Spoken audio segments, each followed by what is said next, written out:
सरकारी राशन की तकसीम के अमल को ज़्यादा शफ़ाफ़ बनाने और मुस्तहिक़ अफराद तक ही फ़ायदा पहुँचाने के लिए KYC की तकमील लाजमी करार दी गई है। इस मकसद के तहत हुकूमत ने चौथी मरतबा आखिरी तारीख 28 फरवरी तक बढ़ा दी है।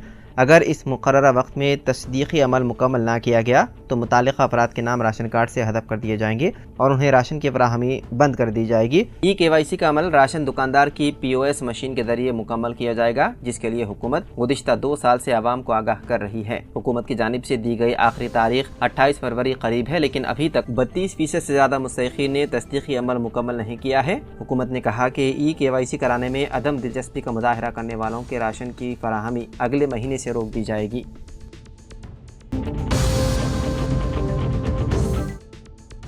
क्रिकेट बेटिंग ऐप में रकम से महरूमी के बाद उस रकम की वापसी के लिए दबाव और झगड़े पर आंध्र प्रदेश के जिले अनंतपुर में एक शख्स ने खुदकुशी कर ली। जिले के अरवाकोंडा में यह वाक़या पेश आया। उस शख्स की शिनाख्त कुमारा स्ट्रीट के रहने वाले किशोर कुमार के तौर पर की गई है। उसने मकान में फांसी ले ली। उसने सुसाइड नोट छोड़ा, जिसमें उसने कहा कि वो तनहा इस रकम का जिम्मेदार है जो इसने बेटिंग ऐप में लगाई थी। किशोर कुमार एक खानगी मुलाजिमत के साथ साथ बेंगलुरु में वेस्ट इंजन ऑयल का कारोबार भी करता था। उसकी बीवी सुनीता YSR जिले में खातून पुलिस ऑफिसर के तौर पर काम कर रही है। मुकामी अफराद ने बताया है कि किशोर कुमार 3 दीगर अफराद के साथ कुछ अरसे से क्रिकेट बेटिंग ऐप में रकम लगा रहा था। रकम की अदायगी के लिए उस पर दबाव डाला जा रहा था। इस मसले पर कुमार का उन अफराद से झगड़ा हुआ। किशोर कुमार ने मायूसी के आलम में फांसी ले ली।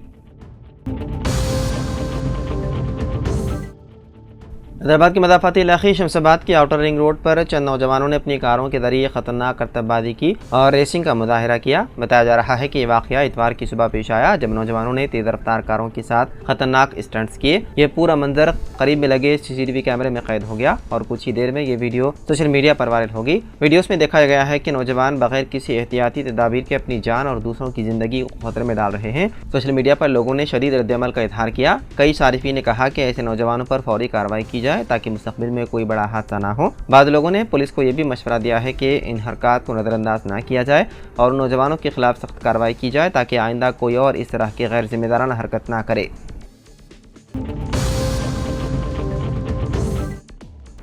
छत्तीसगढ़ में बीजापुर और नारायणपुर से मुत्तसिल महाराष्ट्र की सरहद पर सलामती दस्तों और नक्सलियों के दरमियान इतवार की सुबह शदीद तसादुम हुआ।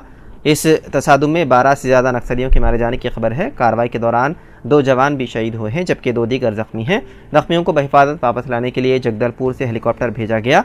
इस दौरान तसादुम की जगह पर से ऑटोमेटिक असलाह भी बरामद किए गए। ASP चंद्रकांत गौर ने बताया है कि सुबह से ही नेशनल पार्क एरिया में नक्सलियों के साथ जवानों का तसादुम जारी है। इस कार्रवाई में अब तक 12 नक्सलियों के मारे जाने की खबर है। हालांकि मरने वाले नक्सलियों की तादाद ज़्यादा हो सकती है। जहाँ वक़ू पर नक्सलियों की नाशें देखी गई। इलाके में वसी पैमाने पर सर्च मुहिम जारी है।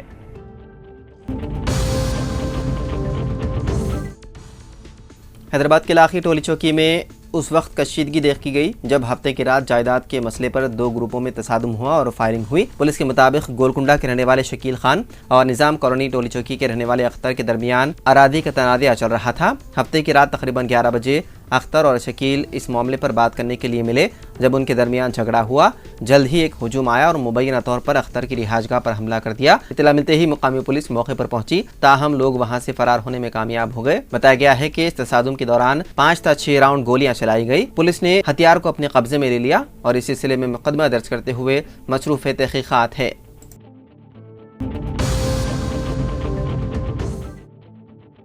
मुमताज़ सनतकार और वेलजॉन ग्रुप ऑफ कंपनीज के सरबराह वेलमती चंद्रशेखर जनार्दन राव 86 साल को उनके नवासे ने जायदाद के तनाज़े में बेदर्दी से कत्ल कर दिया। ये वाक़या शहजादाबाद के सोमाजीगुड़ा में पेश आया।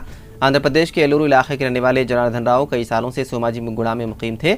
हाल ही में उनकी बड़ी बेटी के बेटे श्री कृष्णा को वेलजॉन कंपनी का डायरेक्टर मुकर्रर किया गया था। 4 करोड़ रुपए मालियत के शेयर्स एक और बेटी सरोजनी देवी के बेटे कलवकुर्ती तेजा के नाम कर दिए गए। इस तनाज़े में गुज़िश्ता कुछ दिनों से जायदादों का तनाज़ा चल रहा था। जुमेरात की रात सरोजनी देवी अपने बेटे कीर्ति तेजा के साथ अपने वालिद के घर आई थी। कीर्ति तेजा का अपने नाना से जायदाद के हिस्से की तकसीम को लेकर झगड़ा हो गया। तेजा ने दावा किया है कि उसे अपना हिस्सा नहीं मिल रहा। सरोजनी देवी अपने वालिद के लिए चाय बनाने गई। इस दौरान कीर्ति तेजा ने अपने नाना पर चाकू से 73 वार किए। चीखो पुकार सुनकर सरोजनी देवी अपने वालिद को बचाने के लिए भागी और तेजा ने उस पर भी हमला कर दिया। जब वहां मौजूद गार्ड वीरा बाबू ने बीच बचाव की कोशिश की तो उसे भी उसने खबरदार किया। पुलिस को शुबा है कि कीर्ति तेजा नशे के आदी है। वो हाल ही में अमेरिका में मास्टर डिग्री मुकम्मल करने के बाद शहर वापस आया था। इस वारदात को अंजाम देने के बाद कीर्ति तेजा वहां से फरार हो गया। पुलिस ने मुकदमा दर्ज करते हुए मुलजिम को ले लिया हिरासत में।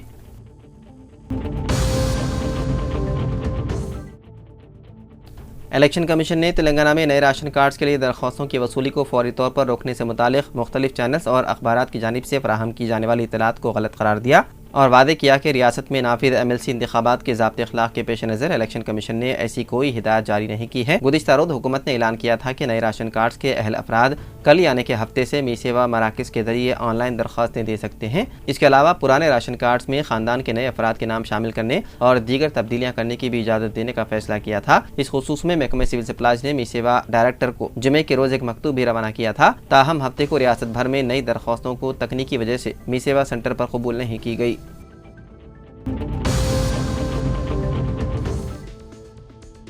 हैदराबाद में मीरालम टैंक पर एक पुल और शहर में मजीद फ्लाईओवर्स जल्द बनने जा रहे हैं। तेलंगाना के वज़ीर आला रेवंत रेड्डी ने अहदेदारों को तफसीली मुतालिया करने की हिदायत दी। इसके अलावा तेलंगाना हुकूमत सड़कों के नेटवर्क को वसाअत देने का मंसूबा रखती है। मंसूबों का मकसद ट्रैफिक की भीड़ को कम करना और शहर के अंदर राब्ते को बेहतर बनाना है। म्यूनसिपल इंतजामिया और ग्रेटर हैदराबाद म्यूनसिपल कॉर्पोरेशन के अहदेदारों के साथ एक जायजा मीटिंग में रेवंत रेड्डी ने स्ट्रैटेजिक शहरी मनसूबेबंदी की अहमियत पर जोर दिया। वज़ीर आला ने अफसरों को 90 दिनों के अंदर तफसीली प्रोजेक्ट रिपोर्ट पेश करने और 30 माह के अंदर तामीर मुकम्मल करने का हुक्म दिया। ये पुल तकरीबन 2.5 किलोमीटर तवील होगा, जिससे हैदराबाद के मुख्तलिफ हिस्सों तक रसाई में इजाफा होगा। अहदेदारों ने 3 मुख्तलिफ तजावीज़ पेश की है। ताहम रेवंत रेड्डी ने प्रोजेक्ट की डिज़ाइन और अफादियत को बेहतर बनाने के लिए तरमीम की तजवीज़ दी।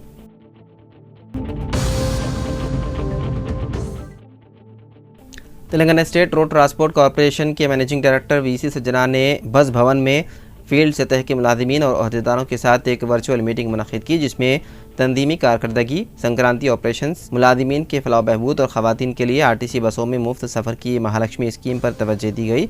इलेक्ट्रिक बसों को शुरू करने पर तशवीश के बारे में खिताब करते हुए MD ने वाज़े तौर पर कहा कि डिपोज़ को खानगी बनाने के अफवाहें गलत हैं और कहा कि इलेक्ट्रिक बसों को शुरू करने की वजह से कोई भी मुलाजिम उसके जॉब से महरूम नहीं होगा।